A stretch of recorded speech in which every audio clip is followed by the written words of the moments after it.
Today, I'm joined by Peter Lamont. Peter is a professor of history and theory of psychology at the University of Edinburgh and senior fellow of the Higher Education Academy. Before that, he worked as a magician. He has published 6 books and many articles on a variety of curious topics such as magic, belief, wonder, and critical thinking. His latest book is called Radical Thinking: How to See the Bigger Picture. Now, in this book, Peter helps readers examine how their observations, assumptions, beliefs, and interpretations shape their view of the world and invites them to widen that perspective so they can see the bigger picture more clearly. And I'm excited to have him on the show to learn from his expertise. So, Peter, welcome to the show. Thank you, John. Thank you for having me on. Well, it's great to meet you. And, as we were talking before we press record, thinking is such an important part of leadership. So you have thought about thinking. And so I wanted to get you on the show to talk about that. But first of all, tell us a little bit about why you decided to write a book about radical thinking. Well, it began as a course at the University of Edinburgh, where I work, a critical thinking course. And I was wanting to do something which was different from the usual critical thinking thing, which is typically focused on how we get things wrong, the fallacies we make, the biases we have, and so on. And I wanted to make it more about curiosity because unless we're curious, we're not going to ask any questions. We're not going to ever do critical thinking. And critical thinking, whatever it might be, needs to be done. So that's what I did. And then COVID happened. And I was unable to teach the course. I was stuck in Edinburgh. And that's when I decided to write the book. Oh, fantastic. Yeah, it's interesting. I smiled when you said that because so many people I've met have done something interesting during that COVID period where they have an opportunity to pause a little bit, and so many great books were written during that time. So as much as I hated that period of my life, and the impact it had on my life and my business, it's been a creative outlet for so many people, I noticed. Yeah, I think a lot of bad books have been written in that time as well. I, I wrote a novel over COVID, which nobody has read, and I sincerely nobody will. It was great to do it, but I think it was one of those times where you were baking or writing. I think that was the two main things. Yeah, I love it. I love that. Now, like you mentioned, you were teaching a course on critical thinking, and then you introduced this idea of radical thinking. What's the difference between these two terms? Yeah, so it starts with what I think is one problem, which is so what is critical thinking? And part of the problem is that critical thinking has come to mean pretty much anything. Uh, if you look at the literature, the expert literature, you find that it's defined in different ways. And it's simply the case now that pretty much everyone thinks that critical thinking is a good thing. And when everyone thinks something is a good thing, that means it's an ambiguous thing. So, excuse me. So I did research on the history of critical thinking, and what you see is a shift in the 20th century. Basically, critical thinking, it's meant to be about how you think, not what you think. In other words, whatever you think, it's not about where you end up, it's about how you get there. And what happened over the 20th century is that critical thinking became increasingly about where we end up. Hmm. And that to me was the problem. So what I wanted to do was get back to basics, get back to regardless of where people end up, it should be about how we get there. Hmm. And so I gave it a different name because radical comes from the Latin radic, meaning root. So radical thinking is thinking about the roots, the foundations of our beliefs. So that's why it was given that name, but also because I wrote it in Edinburgh, and the whole thing is based on you can only look at the world from where you are, but you can be more curious about how you do that. And so I began in Edinburgh, where I was, but looking at the world in a different way. And a lot of it is about getting out and spotting things and thinking about them and using them as examples of how we think about everything in the world. And one of the things I use is the radical road, which is a path up a hill near the centre of Edinburgh. So that became a metaphor for how we think. So that's the two reasons why it became radical thinking rather than critical thinking. No, I love that, and I do see where you're coming from, which is the idea that how we think is essential, right? It's important. It's important from a leadership perspective. Thinking through some of the things that are impacting our business. What's happening in the world, and how we can adjust our business differently. But you say too that part of radical thinking, part of the sort of the early version of critical thinking is about expanding our view, giving us a bigger picture. And you say our views of the world are somewhat limited. So can you give us an example of what you mean by our typical view is limited? Yeah, so part of the problem with critical thinking as it's often presented is it's about getting it right. And I think there's a certain um, I'm not sure the word arrogance is the right word, but I think what we need to do is start with an awareness of how limited our own view is. And so that's what I focused on. So in terms of examples, everything you think about any topic of any kind depends on two things. First, it depends on what you notice, because unless you notice something, it won't cross your mind. Unless you see or hear or read it, it's not going to be in your head. However, at the same time, we notice a fraction of what's going on. Even right now, as we're having this discussion, even the two of us with our visual fields, we're noticing a fraction of what's going on. And so, right now, as I'm speaking, you're ignoring the walls of the room and the floor beneath your feet and the chair that you're sitting in and the fact that you're breathing and so on. Um, until I mention those things, and then you become more aware of Mm. those things that are going on, because what we notice depends on where we direct our attention. So the first thing is then everything we think about anything is based on what we notice, and yet we notice a fraction of what's going on. And that's one basic limit. Second, what we do notice, we still need to interpret it. We don't see anything as it really is. We always interpret what we see, and we can always interpret things in different ways. Anything can be interpreted in more than one way. And so what happens? We build up a view of the world based on noticing a fraction of what's going on and interpreting those things in a particular way. And that's our worldview.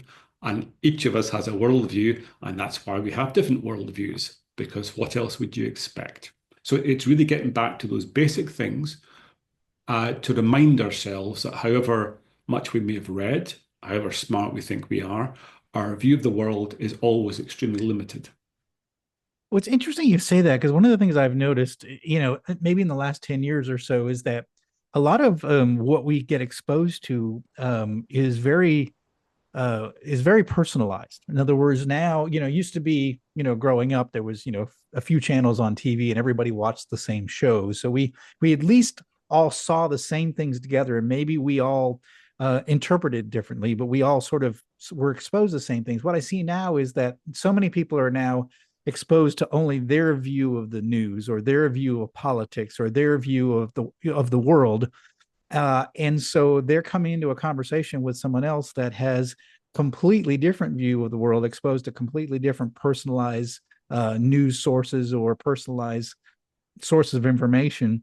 And so it kind of ties a little bit to what you're saying is that um we're and then we're interpreting those worlds separately. So I think part of the reason why I see so much conflict in terms of political discourse is that we are seeing the world differently, right? Do you see that at all as well? Well, this is why I started the course at the university, which then became the book. It was about 10, 12 years ago when I was thinking, what should I look at next? What will my next project be? And in education, you have the luxury of thinking about what you can do, what you think might matter most. And it seemed to me that critical thinking, for want of a better expression, was something we needed more than ever. Yeah. And partly it's because of that 21st century problem. Well, like you, I remember a very different world. My students have never lived in that world. Mm. They've never lived in the pre-internet world. It's something we talk about a lot, and that idea that we had far more shared experiences, that where there were programs that the whole nation would watch and then talk about later, watch them at the same time. Yeah. I talk about that's it's not entirely gone, but it's very rare now. And then things like newspapers, at least, that it used to be the case. You saw someone with a newspaper, and certainly in Britain, that told you quite a lot about them, the newspaper they read, but it also allowed you to calibrate for that. If they were Yeah. a Daily Mail reader or a Guardian reader, there'll be different newspapers in the States, of course, and elsewhere. Whereas now you just don't know what people have read. You don't know Yeah. what, and now what we call them now echo chambers, of course, but this is an extreme version of this problem, that what people notice and how they interpret it, it's even less to do with their own agency. It's to do with algorithms, it's to do with the way they search and so on and so forth. And so it does seem to be a bigger problem than before, which is why I wrote the book. Yeah, it's such a fascinating idea, and it's something, being having been around the earth a while, that I've noticed becoming more and more of a problem. And I do notice the same thing with you, is that the young students I'm teaching haven't yet, they all are used to this because they've never seen the world in a different way. And so I think the idea that, first of all, we only see what we notice, and then we only notice a fraction of things. But if we're all noticing something different, we're starting with a beginning, starting the beginning page with completely different pages, then it's hard for us to even work together and think together into, in business, for example, we do a lot of collaboration. We have to work together to come up with a common idea or common plan, common set of goals. That's even harder in this world because we share less in common. So I think that's so this is such an important issue, even in amongst business and leadership, for sure.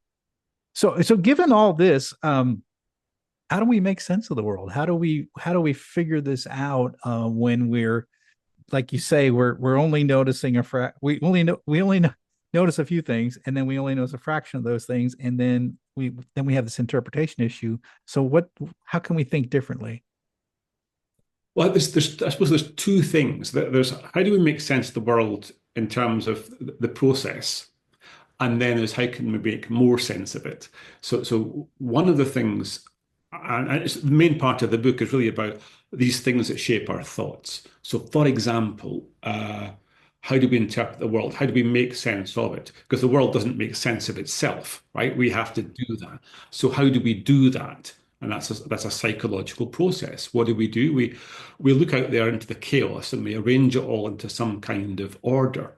So we look for things that are similar and we group them together. There's this kind of thing, there's that kind of thing.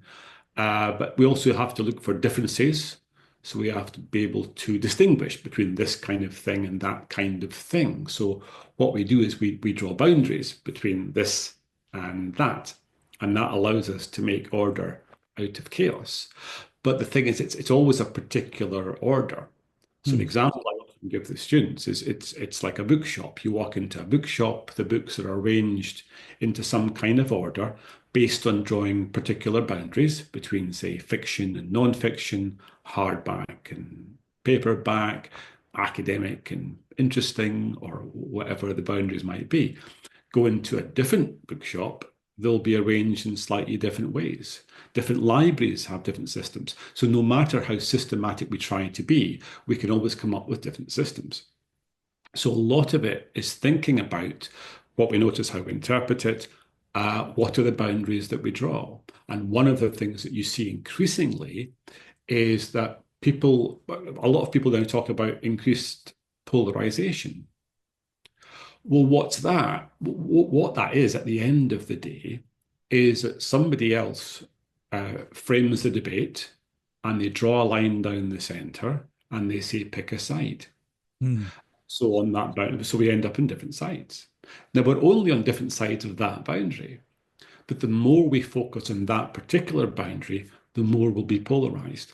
So Hmm. part of the realization of how these things come about, and there's lots of boundaries we can draw, and you and I, I'm sure, will agree on some things and disagree on others. But if we pick one thing we disagree about, then we're going to be polarized. So to me, it starts with being aware of these things that shape our thoughts, and then from what we notice and how we interpret it and how we arrange the world, we end up with certain beliefs, a kind of world view. But the beliefs that we have, they're always going to be limited to the options that we have. Hmm. And Yeah. different times, different places, different people, different educational standards, different amounts of wealth and access, all of these shape the options that we're given. So even though we might be free to choose, the options we have will be limited to those that are available to us in that time and place. And if we're not aware of other options, it never occurs to us. So Hmm. the ongoing themes I found in studying, beliefs for the last 30 years, what you find is they're ongoing themes in terms of where these beliefs come from. So wherever they end up, and this is the thing, we might end up in different places, but we get there through a similar process. And the more aware we are of how this works, the easier it is to see this kind of bigger picture beyond our own limited view. It's interesting. What do you think happens when we do get better at this radical thinking, and we do see, like you said, I think I really like what you said is that suddenly there's a defined line somewhere, and then everything is on one side or the other side of the line. And I think I've at least when it comes to politics, I never see. I just think it's a blurry line to me, and I've struggled to see that line. But what happens when we employ, these critical thinking skills, and see the bigger picture? How does that help us? Well, I suppose one thing that you end up doing is you end up being a bit more humble about your own view, Hmm. which is no bad thing. And that's something I think we might benefit from more of. The more you realize that your view is limited, the more you realize that uncertainty is fine. It's to be expected. There's nothing wrong with it. And if someone else disagrees, then well, that's to be expected too. I think there's way too much desire for certainty, and there is too much pretense at certainty. And I think if we could just take the time to realize that inevitably each of us has a limited view, we could then learn from each other. Because here's the thing, right? People notice different things, they interpret them in different ways, they end up with different beliefs. So, how do we see the bigger picture beyond our own limited view? Talk to people who have different views. That's the main resource, right? If you want to see beyond your own limited view, go and talk to people who have a different view. Now, we seem to be in a time now where we're worse than ever at doing that. Yes. Talk about being offended and being intimidated and so on and so forth. I'm not sure how true that is. However, we need to get better at it. And one, there's no way to avoid it because people will have different views because that's bound to happen. But rather than being intimidated by an alternative view, we can see it as a resource because that's where we're going to. It's like traveling, right? You go somewhere else and you realize, okay, I'm a bit uncomfortable. I'm out of my depth now in a different culture, different language. But what you see is people do things differently, Hmm. and reminds you that the way you do things in your home is one way of doing things. There are others. You don't need to agree with alternative views, but you can understand how they got there, and that helps you see the bigger picture beyond your own view. It's interesting you bring up the travel analogy because it does, when you do travel, if you have traveled like I have traveled a lot, it does widen your view of the world, you think differently. Like I've spent some time in China, and I hear sort of the American political position is like, oh, China is terrible, China's this, China's that. and I go there and just amazing what they're doing, like the what they're building and creating. And I'm not saying I'm a big China fan, but I'm like, we have to see what they're doing, and why they're doing it, and sort of the mentality behind it. So I don't have that sort of, I don't know, small view of China that I hear a lot in politics. I sort of have a bigger view because I've been there and I've met people and I know the people, and so it's sort of a different, a different perspective just because I've spent time there. So I think what you're saying is oftentimes, like you said, travel is uncomfortable, but oftentimes having a conversation with someone that you don't agree with, it can be difficult. But there's so much to be gained from that by seeing someone else's perspective and why they believe what they believe. Yeah, and here's the thing, which is analogous to travel and precisely what you're saying, which is that if you want to, and I'm saying this having studied extraordinary beliefs I don't have Hmm. since the 1990s. So I've done a lot of this. If you want to understand a belief that you don't have, then you need, this will sound obvious, it really isn't. You need to get it from the believer. If you understand their perspective, it's not so hard to understand. It really isn't. And it's almost always more sensible than at first you thought. Yeah. But we now that seems obvious, but we tend not to do that. And if we think about, newspapers and echo chambers and certainly in the world of politics, but not just politics, what we usually do is when we hear about a view that's different from ours, we typically get it from someone who agrees with us. From the newspaper that we tend to read or the website we go to, and then we hear about some other folk who are different, and we're told something about them. But when we hear it from someone who's not a believer, Hmm. we're not getting what they actually think. We're being told a different story, which invariably includes reasons why they're wrong. Hmm. So we need to get, and that's why, we need to get it from source. Um, and I don't know, I mean, I'm not religious. I studied theology, and so I don't believe in God, but I studied theology as an atheist, Hmm. surrounded by Christians. Okay, and it was fascinating because I wasn't the outsider. Because what happened was, first of all, I get to talk to loads of people who all disagree with me on a couple of big things, admittedly, and they talk to me. So they get a view they're not hearing, and I'm getting a view that I hadn't heard for a while. Then you find out there's lots of other boundaries, and you end up agreeing with someone some things and disagreeing with others, and so on and so forth. It wasn't uncomfortable at all. It was really interesting. If Hmm. you approach it with curiosity, and of course the big thing is to remember that you're not there to change their minds. You're there to listen. And Hmm. there's Yeah. nothing uncomfortable about listening to someone. Yeah. If you, I think a lot of people think that when they talk to someone who disagrees with them, their job is to change their mind. And there's a certain arrogance about that. You can just talk to someone, listen to what they have to say, and understand. Again, these things sound very simple and obvious when you say them out loud, but I honestly, in my experience, they're really not obvious at all. Or at least they're not things that we do and we could do, and it wouldn't be so hard to do them.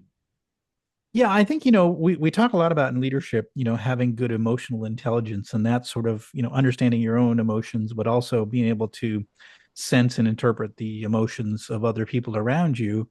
Uh, because essentially, as I often say, leadership is a people business, and what you're saying is people are all wired differently and they see the world differently.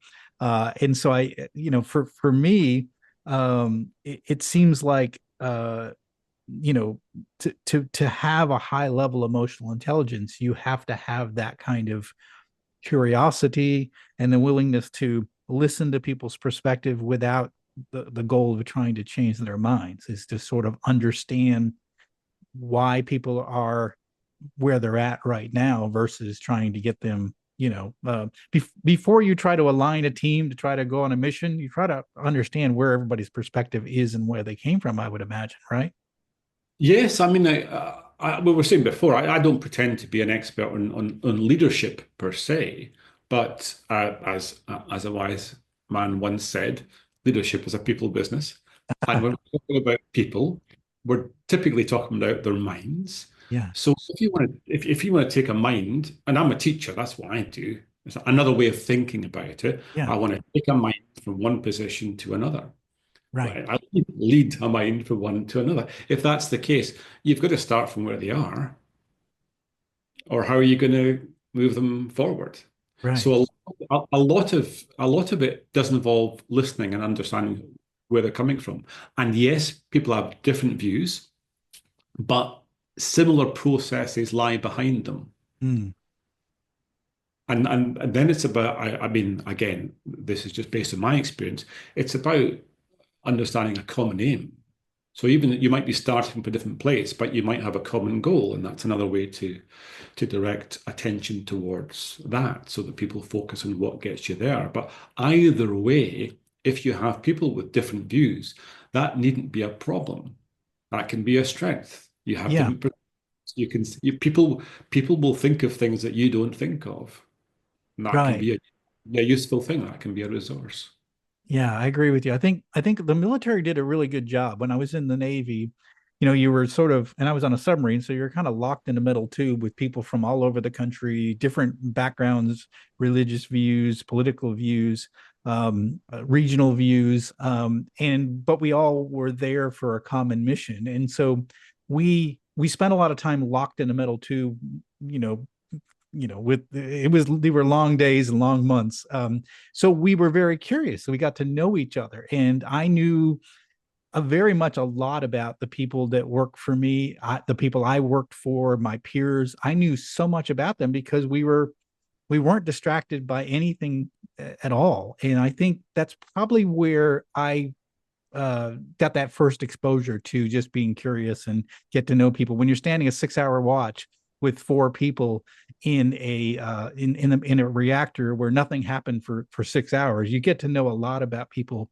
But I think that's probably where that sparked that curiosity. And I think sometimes I feel like in the modern workplace we're so busy that we don't take the time to get to know people or to be curious. Do you see that as well as a challenge, part of a challenge of that? Yeah, that and the fact that in many businesses people don't work in the same space anymore. Yes. Yeah. That's something I noticed a lot where not only, I mean, information was getting lost a lot because what had been forgotten is that what sometimes is called institutional memory Yeah. is it based on casual and sometimes random interactions where someone says, "Are you going to that thing on Thursday? What thing is that?" Oh, and then you pick up information that way.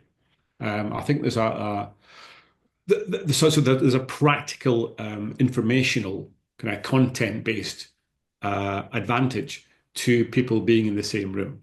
Mm. Um, but I think also that the thing you're talking about there, if you're from similar back or different backgrounds, but you have a similar aim, you've already got that commonality. Yeah.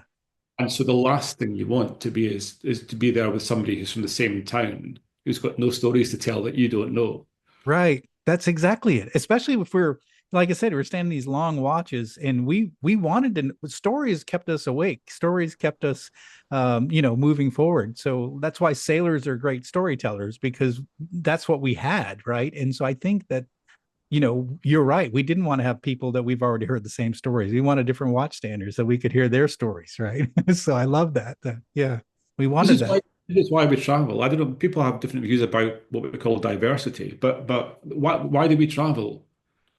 Why do we try things that are new? We want to try. We want to savor. We want to try different things and so on.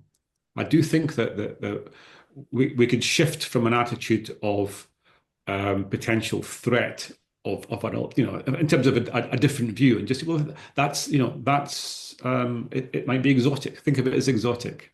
Yeah. You'll probably learn something that you didn't know before. They will get something from you. It doesn't have to be a problem. It can be a resource. It can be something that's enjoyable. We can just find it interesting. It's a radical thought, but what if we just found it interesting? Yeah. And see the bigger picture and expand our minds a little bit. Peter, this is some really good stuff. I really love this perspective and this idea that you're providing us today. I think it's really powerful. What final message would you like to leave with our listeners? Are we at the final message already? Oh, okay. Yes, sir. It goes fast. No, it's been fun. Oh, okay. I thought I'll see how it goes and then say something that hasn't been said for the sake of diversity.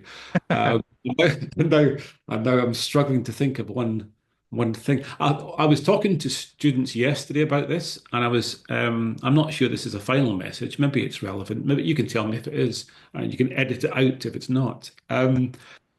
Beware of jargon. That's what I was talking about. Beware of jargon. So in academia, as you know, there's an awful lot of jargon. My opinion, I've been there for a while now. There's way too much, and it's often unhelpful, and it provides an illusion of structure, which isn't necessarily there, and people get away, often colleagues of mine, though I would never do it.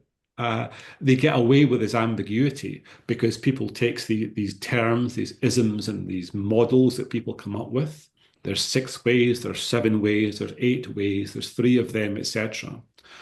And then they fill in with a couple of examples, and it looks like it's an actual model. It's like an accurate map of the territory. And once you dig into them, you find they're really wobbly and weak. Mm, And really the main problem though is that they're ambiguous. And so I suppose I don't know. My feeling is you get a lot of that in business too. You'll know more about that than me. But a lot of people who say, "Oh, yeah," similar to clickbait now.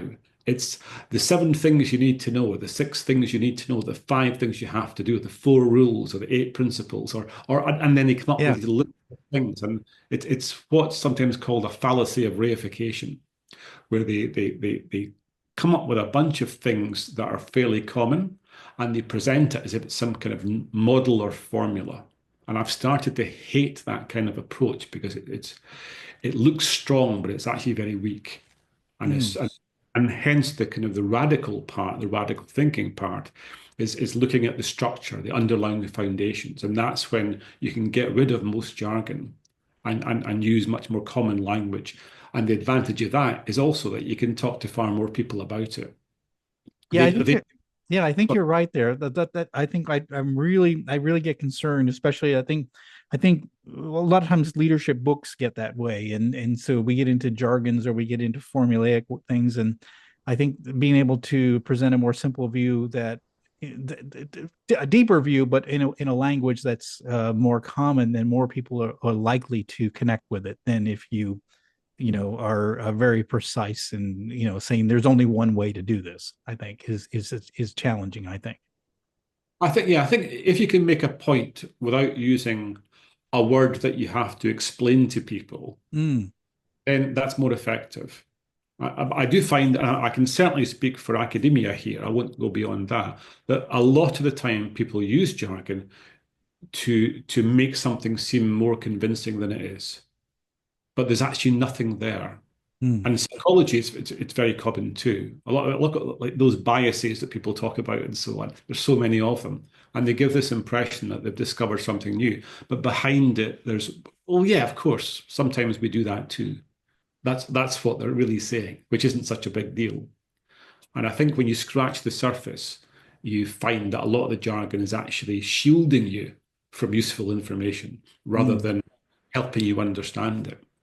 That's probably not a final message, is it? I just I think it is. I think it's great. I like the fact that you said, if we stay at the surface level, we miss it. And I think what you're saying is be curious, be willing to dig deeper, be able to see it from different perspectives, and that's where we learn. That's where we gain knowledge. And yeah, and I love the idea of what if it's just interesting. What if it's just we expand our minds and it's interesting and we learn something new that we didn't because we were willing to see things from a different perspective. well, yeah, I mean, it might actually be enjoyable. I mean, Yeah. there's a thought. I remember, I don't know about you, I went to university quite late in life. So I'd worked before in the railway, and then I ended up as an academic. But when I went to university, it was 4 years of very hard work, and I worked to earn money at the same time. And I've never been happier. It was such a joy. Everyone thought it would work, and I thought, no, but this is so interesting. Yeah, It really is. And that, that's from a selfish point of view, it's quite a useful approach, I think. absolutely. I love it. This has been fantastic. Well, Peter, how can our listeners find out more about you, the work you do, and all of your books? Well, in terms of what we've been discussing here, that's from my last book, Radical Thinking. So that's the obvious place. I've got this a university web page. I have a personal website, peterlamont.net, where I do things. I have a Substack where I do things just because I find them interesting. That's called the Faculty of Wonder. I just do it because it's kind of curious. I'm not saying it'll make you rich and happy, but maybe it's interesting for a minute or two. Um, I suppose that I'm not on social media, so this is the extent of my celebrity talking to you. Well, that's fantastic, and I love that the Faculty of Wonder. That I haven't seen that yet. I'm going to go find it because I think that's exactly what we need more of in this world is a little bit of wonder, and a little bit of curiosity, and stop getting uh, painted. Don't let your thoughts just get painted in a box because people tell you that's the way you have to think. I think that's that I think it's a fresh perspective you're giving us. Okay, that sounds like a good final message. Well, there we'll call it that. So, Peter, thank you so much for coming on the show. I love what you've helped us think through in this episode, and yeah, I think for all of us as leaders, we can take something away from this. Thanks for having me on. It's been interesting. Well, thanks again. Well, that's Okay, it for today. Thank you for listening to Deep Leadership. If you like this podcast, please subscribe and share so we can continue to build a world with better bosses. Until next time, this is John Rennie saying take care and lead well.